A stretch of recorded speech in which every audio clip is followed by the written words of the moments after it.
We're playing in an art gallery because we decided that we wanted to try and do something outside of what a rock and roll band's normally expected to do, and the album kind of has got a kind of an imaginary world in it which isn't explainable, but it feels like it is a kind of territory of its own.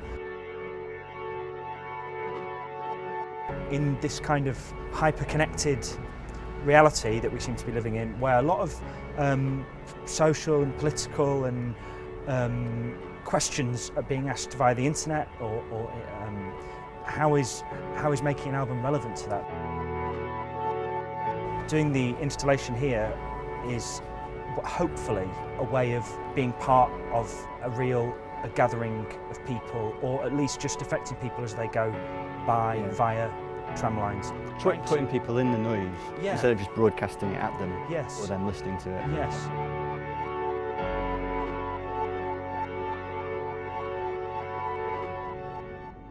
And it's been an awesome learning curve. Yeah.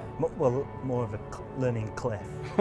but you know, the last couple of days we've done stuff that has been with the visual elements. Yeah, like 50% of it's been remade over the past 48 hours because we just keep finding a vocabulary, I suppose, of that.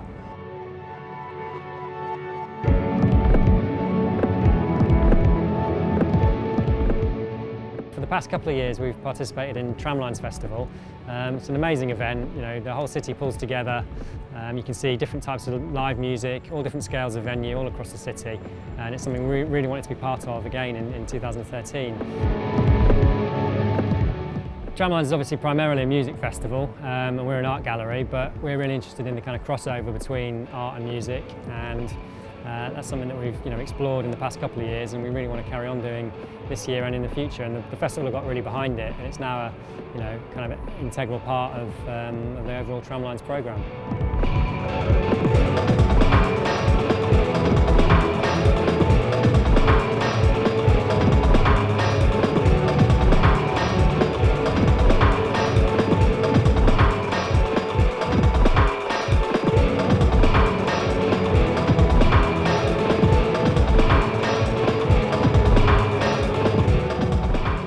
For the second year running, we're working with PRISM, who are a local volunteer-run arts collective, and they basically commission local contemporary artists in Sheffield to submit work. So that's also going to be part of the mix this weekend with the 65 days installation and artworks in the background.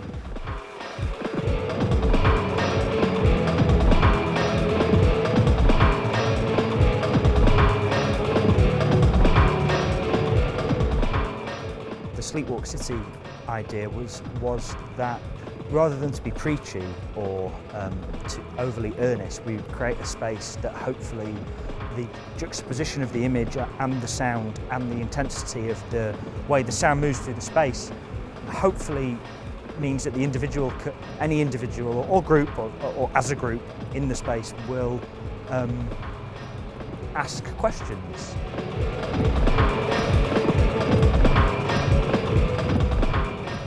Do people walking through the Millennium galleries every day understand how much funding has been taken away from something like that? At what point are we going to do something about that? Is it when it's gone, or is it before that?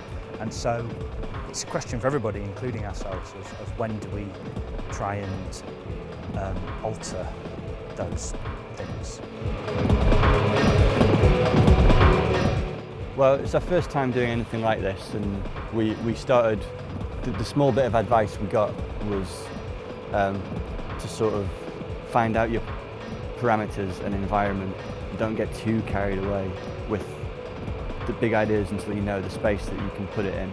In the last 2 busiest weeks of the project, we were burgled. So we lost our really good computers, which 65 runs off. So we're using one remaining computer. First world problems. Yeah, it's terrible. Isn't it? So there's a lot resting on one computer, which is certainly fine in the big scheme of what's wrong with the world, but it does make this particular installation a little bit more hair-raising for us, knowing all of the things that are going through it and knowing the challenges.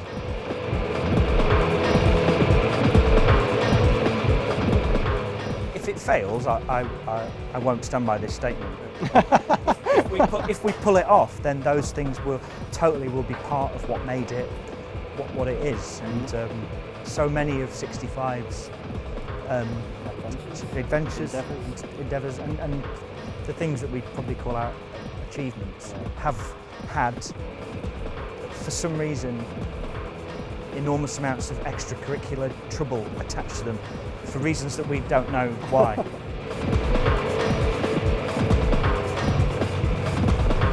I think the performance aspect of it, for the first time ever, is what I'm least worried about, because compared to what else has to go right, it's, you know, that'll be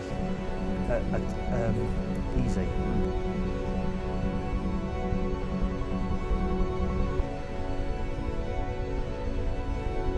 On a slightly more self-indulgent level, I'm really looking forward to seeing how people react to the installation part of what we've built, because I've absolutely no idea how people are going to perceive it and how it's going to feel watching people experience something we've made. That's the scariest part of that is, having gone to art galleries and installations and things all our lives, I think, and been interested in that side of things, to know if this competes, if there is a vocabulary it has which kind of includes it, or if it doesn't work, if we failed to hit that mark.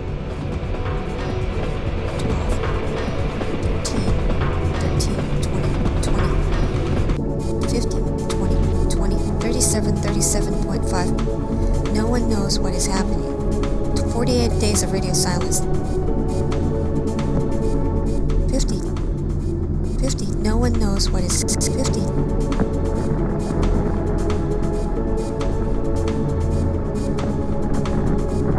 And that there is a lot of danger out there, okay?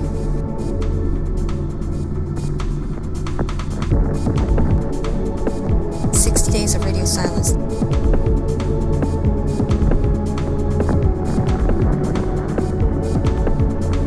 60 days of radio silence.